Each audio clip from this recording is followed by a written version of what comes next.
ورحمة الله نحمد الله تعالى ونصلي على رسوله الكريم أما بعد قال رسول الله صلى الله عليه وسلم فأنا اللبنة وأنا خاتم النبيين সম্মিলিত খতমে নবুয়ত পরিষদের উদ্যোগে আয়োজিত আজকের এই খতমে নবুয়ত মহাসম্মেলনে উপস্থিত সংগ্রামী সভাপতি, উপস্থিত বিশ্ব উম্মতে মুসলিমার বরেণ্য উলামায়ে কেরাম, সমবেত নবী প্রেমিক তাওহীদি জনতার এই বিশাল বাঁধ ভাঙ্গা জনস্রোত এবং জনসমুদ্র, আমরা বলতে চাই পরিষ্কার ভাষায়, আল্লাহ পাক রব্বুল ইজ্জত নবুয়তের যেই প্রাসাদকে পূর্ণ করেছেন, সেই প্রাসাদের সর্বশেষ সুমহান অংশ এবং তার ঈদ বলে মুহাম্মদ সাল্লাল্লাহু আলাইহি ওয়াসাল্লাম নিজেকে ঘোষণা করেছেন।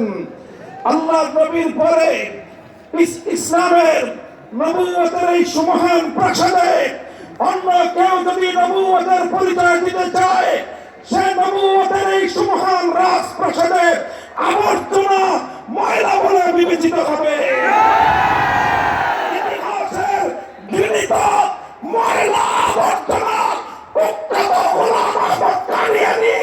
এবং তার অনুসারীদেরকে বাংলার রাষ্ট্রে কাফের ঘোষণা দেখতে চাই।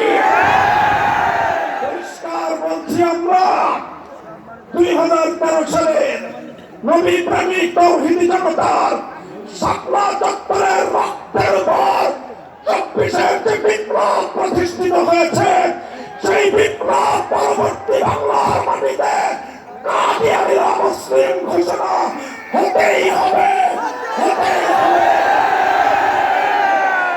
সরকারগুলোকে বলতে চাই, আমাদের পূর্বপুরুষ খতিব ওবায়দুল হক, শাইখুল হাদিস আল্লামা আজিজুল হক, সৈয়দ ফজলুল করিম পীর সাহেব কারমানাই, মুফতি ফজলুল হক আমিনী থেকে আল্লামা আহমদ শফি রহমাতুল্লাহি আলাইহি, জুনায়েদ বাবু নগরী, সকলেই কাদিয়ানীদের খতমে নবুয়ত, এই কাদিয়ানীদের অমুসলিম রাষ্ট্রীয় ঘোষণা শুনে যেতে চেয়েছেন, দেখে যেতে চেয়েছেন। দুঃখ এবং পরিতাপের বিষয়, বাংলাদেশের সরকারগুলো এই কথা রক্ষা করতে পারে নাই।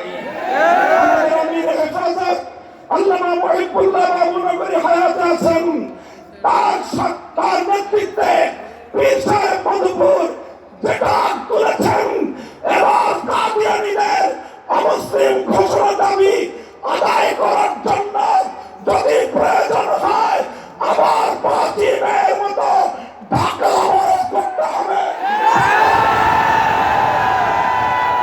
শুধু ঢাকা নয়, প্রয়োজনে জাতীয় সংসদের দিকে লং মার্চ করতে হবে, অবরুদ্ধ করতে হবে, রাজনীতি বন্ধ করে দিতে হবে, অচল করে দিতে হবে, সচিবালয় বন্ধ হয়ে যাবে, বাংলাদেশ থমকে দাঁড়াবে। অমুসলিম ঘোষণার দাবি আদায় করতে হবে, রক্ত দিতে হলে রক্ত দিতে হবে, জীবন দেওয়ার জন্য, খতমে নবুয়তের দাবি আদায়ের জন্য মাথায় কাপড়ের কাপড় বেঁধে শহীদ গায়ে যেতে কারা প্রস্তুত? ইনশাআল্লাহ এই দাবি আদায় হবে। আর যদি সরকারগুলো দাবি আদায় করতে ব্যর্থ হয়, আগামী দিনে আমরা পার্লামেন্ট গঠন করব, যাব, আমরা কাদিয়ানীদেরকে জাতীয় সংসদে আইন পাস করে কাফের ঘোষণা করব, অমুসলিম ঘোষণা করব। ইনশাআল্লাহ।